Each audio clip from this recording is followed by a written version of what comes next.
Welcome to my channel.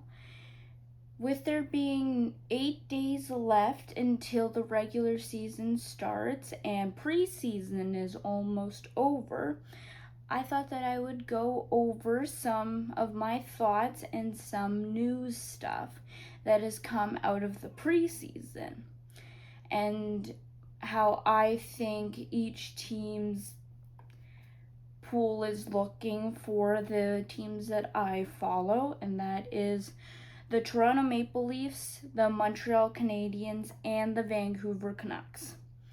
And so without further ado, let's get into the first topic, and that is unfortunately injuries.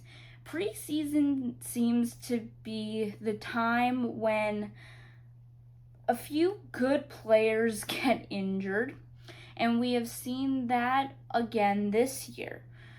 We have two captains that are currently injured in Jamie Benn for the Dallas Stars and Alexander Barkov for the Florida Panthers.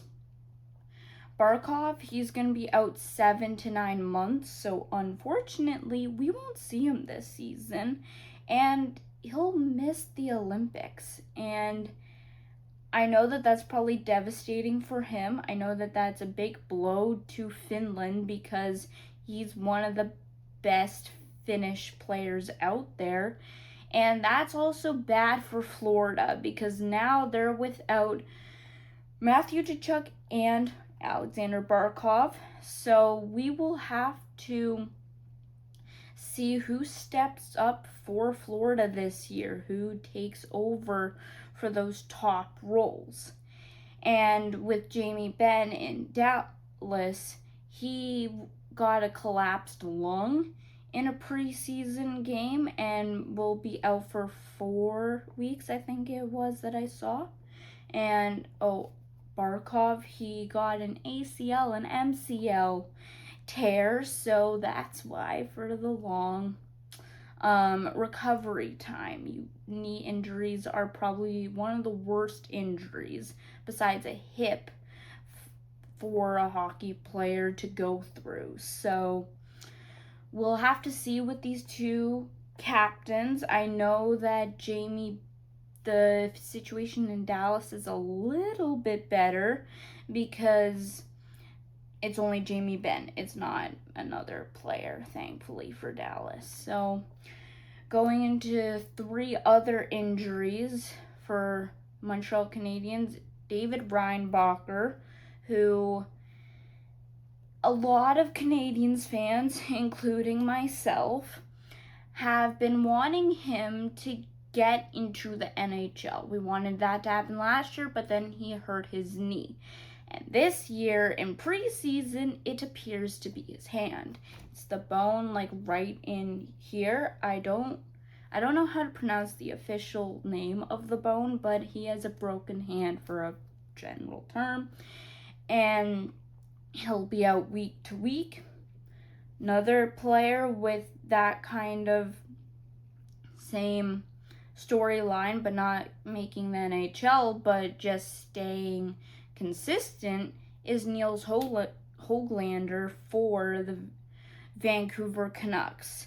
He has an ankle sprain and will be out week to week. So that's, I would say, a bigger blow than the David Reinbacher thing in Montreal, because Höglander was going to be on that third or second line and help to stabilize things, and he was looking to have a good start. And so now with him being injured, that may derail a few things. However, Vancouver has a lot of forwards in the pool right now, so that just opens up new opportunities in Vancouver. And I mean, this goes for all of the league. When a guy goes down with injury, that is a glorious opportunity for another guy. So 2 young guys, unfortunately, with injuries on teams that I like. And now for the Winnipeg Jets and Dylan Sandberg, who broke his wrist. And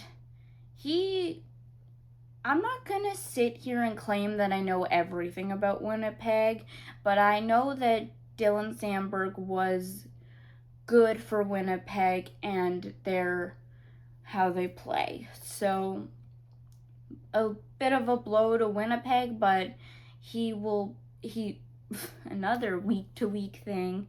So unfortunately for these teams, they've lost some good talent, and everyone will hope that they get back, because no one really likes to see a player injured.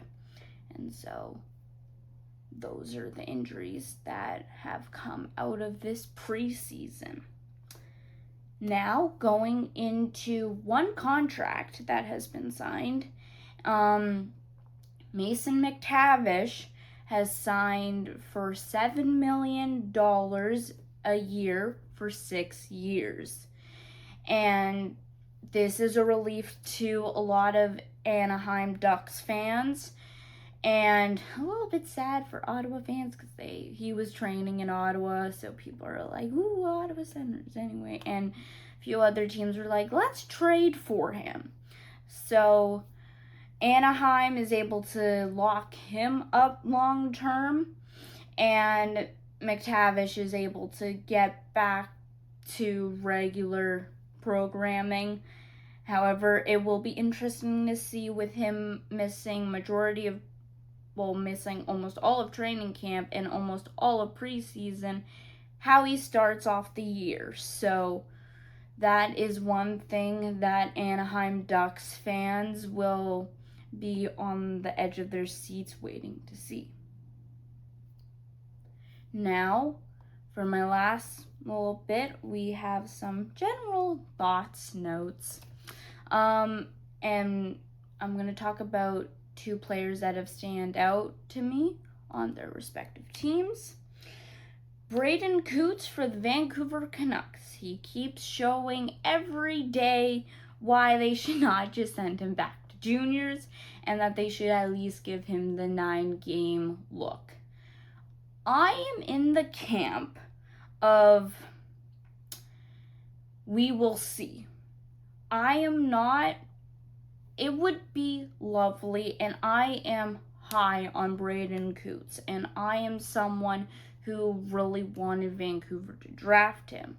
I said it's either Braden Coots or someone like him. So he's proving to the management every single day that there's not a really good reason to send him back.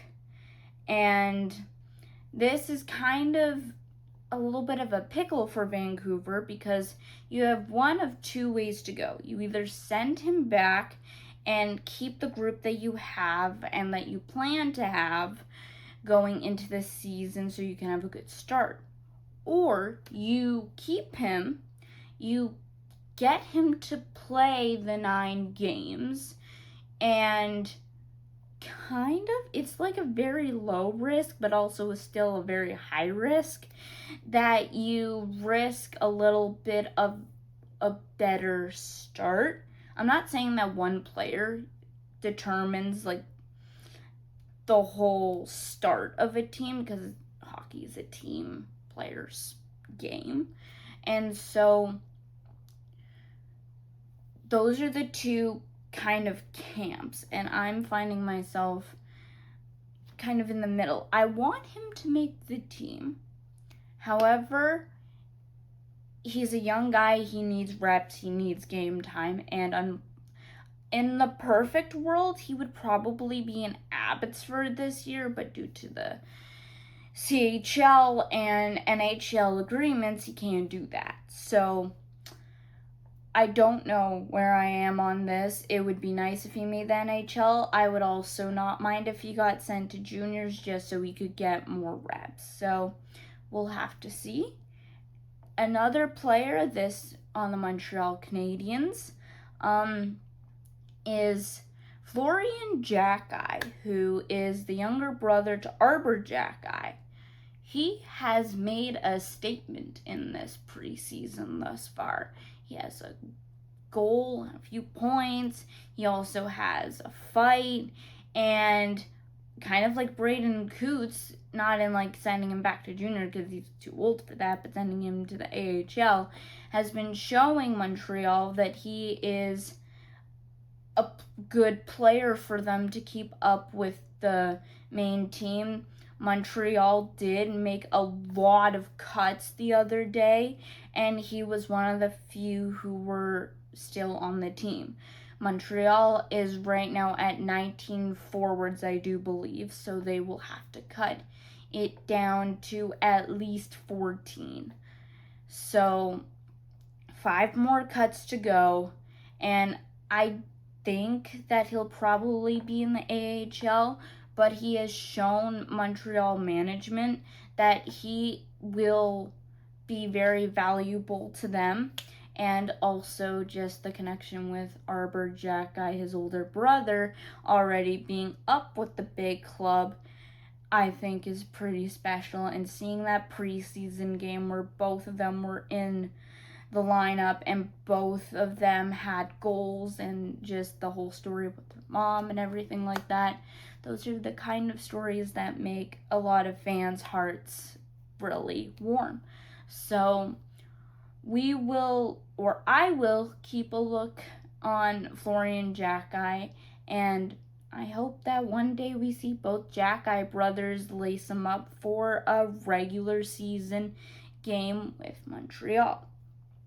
Now, going on to more sadder, more less hopeful and happy topic, Joseph Woll has been absent from the Maple Leafs camp. He left halfway through due to family matters. I'm not going to speculate what those are.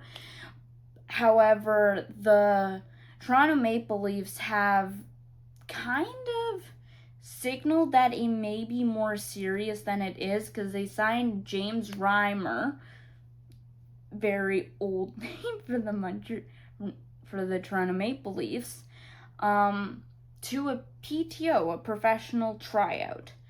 And that, to me at least, is a tad bit worrying, because why would you sign a goalie if you aren't fully confident that one of your goalies is not going to be back for a little bit? So one thing that I think a lot of Toronto Maple Leafs fans are a little bit concerned about, but as things go, family before everything, so hopefully Joseph Woll gets back soon and everything is all right. Lastly, Andrei Vasilevskiy. I get tied up with his name a lot, so bear with me. He has been absent from the Tampa Bay Lightning's practices and preseason. Unlike with Joseph Woll, we don't know what's going on really, and he hasn't been practicing for like a week, so people are starting to get a little bit concerned. Is he injured? So one thing Tampa fans are probably a little bit concerned about right now. However, I am not going to speculate that much on it because it's not my business really. So that's going to be the video. Let me know down in the comments what you thought of what I've said in this video. Let me know what your top storylines and your thoughts are with your team regarding preseason. And I will see you in the next one. Make sure you like, comment, and subscribe. And yeah, thank you for watching.